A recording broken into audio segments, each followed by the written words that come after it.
Right, welcome back, and let's assume it is the NEBOSH NG1 or IG1 exam day. Oh no. And you log into the NEBOSH website and you've downloaded your exam paper, you've downloaded your answer sheet, and you open up the exam paper. What do you do now? Do you panic? Ah! No, don't panic. That would be pretty useless. What you're going to do is read the exam paper. Read the exam paper. It's like just read the full thing. Now, personally, what I like to do, I like to skip to the questions first. I just want to get a quick heads up. So here's your exam paper. And so we've got all of this here. We've got some instructions. And I like to just quickly zoom down here and just check out the questions. You know, and some of them are going to be fantastic. Some of them are going to be difficult.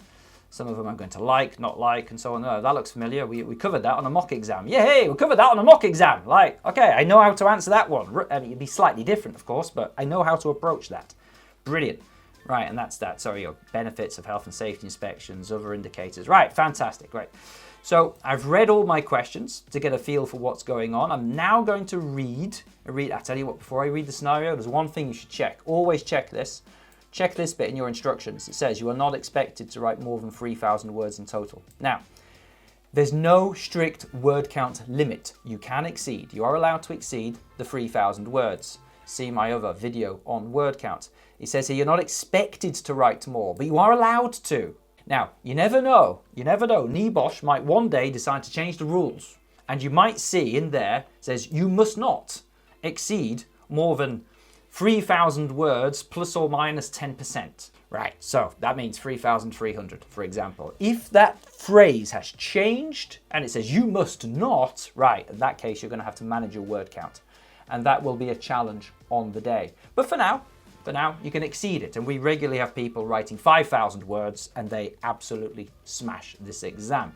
Hey you enjoying this video, finding it useful? Well, if that's the case, you will absolutely love our real e-learning courses on our platform. Check out compassa.co.uk. We've got loads of different NEBOSH courses and IOSH courses. They're all delivered through video. They're all written and presented by me. They are fun and highly interactive. Check it out. The links are in the description below. So we're going to read the scenario. Take time to go through the scenario. Read it carefully. Don't rush into answering questions. Spend 20 to 30 minutes reading the scenario and then reading the questions again. Read everything multiple times. And what I recommend you do is that you print off this scenario as many times as there are questions. And so here, we've got a total of 6 tasks. There may be 8 or 9 questions in total because we've got some part questions here. You print it off or copy and paste the scenario so that you have something that looks a bit like this. So you just copy and paste it all. And you'll see what I like to do. I like to highlight the relevant parts in the scenario that help me answer the question. Now, just to bring together what I've previously said, first, you downloaded the NG1 workbook. We've got an example here. Now, you've read your scenario, you've read your question, you have chosen your first question to answer. And let's say that question is this one up here, which is about the powers of inspectors. Quite an easy question, relatively speaking. So you're going to answer this one. And so you have to go and find in your course materials the section on powers. We've already discussed that. But here comes the next bit. You have either printed or copied and pasted the entire scenario into a document. And now what you should do is you should go through that document and highlight all the parts about the inspector. So we've noticed in here, we've got the inspector has the power to do inspections and to investigate accidents and to enter premises and to take measurements, photos, samples, and require things to be left untouched or a machine to be left untouched. They have the power to seize things, take information, require answers, get signatures, and take enforcement action. So in here, I've simply highlighted those bits. I've highlighted the fact that they've been visited, they served an improvement notice, that's a power.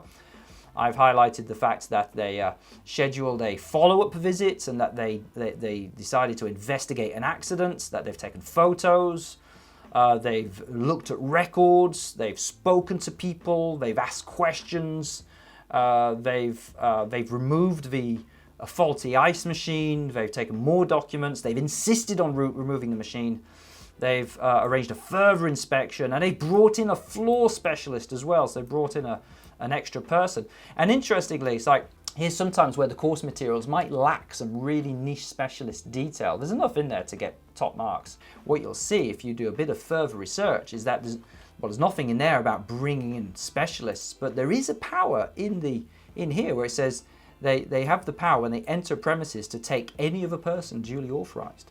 So there's a power to take specialists and experts with them. It's not mentioned in the course materials because it's a bit niche, but by doing a bit of an additional research, you might find the odd little mark-worthy point here or there. And so we're just highlighting all of these things. Now, how are we going to use this? Well, we're going to use this later when we answer the question in our P principle. Remember, P principle, it stands for point, evidence, and explanation. This is the evidence. This is the evidence we're going to use when answering our questions. Because remember, it's like you can't just take the generic content from the course materials and put it in your exam answer. You're going to use that generic content, but you're going to then refer to evidence in the scenario, linking the generic point to the evidence in some way to show that you understand how it applies. And you might well add in a further explanation or comment off the back of that. We'll talk about that when we do the P principle. Anyway, that's enough. I'll see you in the next one.